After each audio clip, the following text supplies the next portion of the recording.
Hunger in America. We know here in Decatur that we have a 25% poverty rate. There are 12% of families are experiencing food insecurity on a daily basis.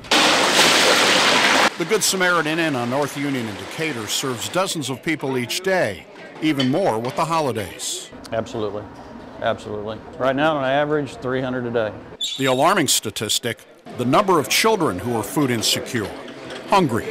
When school lets out early, we'll bring in probably 100, 110 kids each day. And that translates into hunger in the classroom.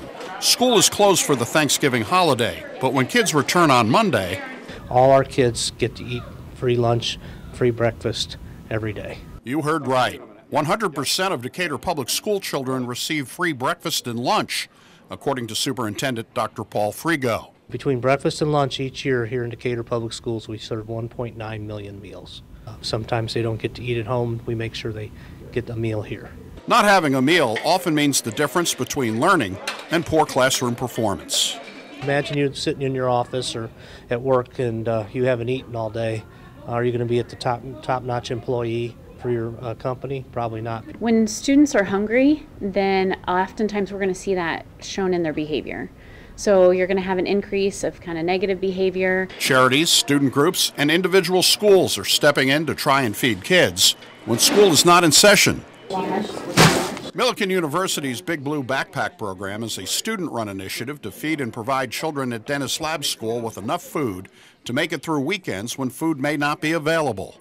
Over the last 2 years alone, we have provided over 43,000 food items for the students. Big Blue Backpacks are serving 80 Dennis students each weekend. If our children are not properly nourished, they're also going to be deficient in learning. The food is selected to be kid-friendly, food that they will eat. That's why tuna has been dropped from the menu. We're not going to buy tuna anymore because they don't like it and it's expensive, so we might go to chicken, we might find other options. South Shore School has developed its own food pantry, an idea which came about when a student kept taking candy from a teacher's classroom. She would go home to a home that had no food, and she wanted to feed her little brothers and sisters. You got oatmeal, you got cereal. We try to help the whole family.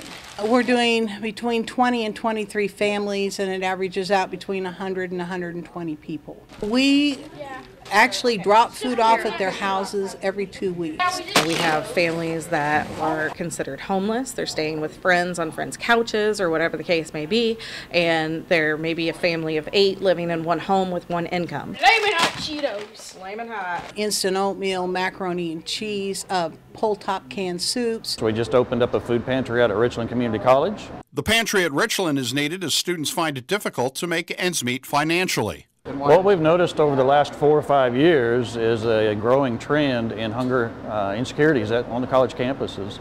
In the first 3 weeks of the Richland Food Pantry, 25 students are already being served. You kind of joke that college students are suffering by only eating ramen noodles to get through to their next meal, but it really is an issue.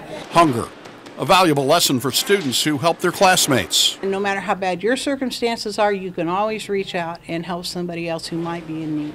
For the I-Team in Decatur, You would bless them as we are blessed. Doug Wolfe, WAND News.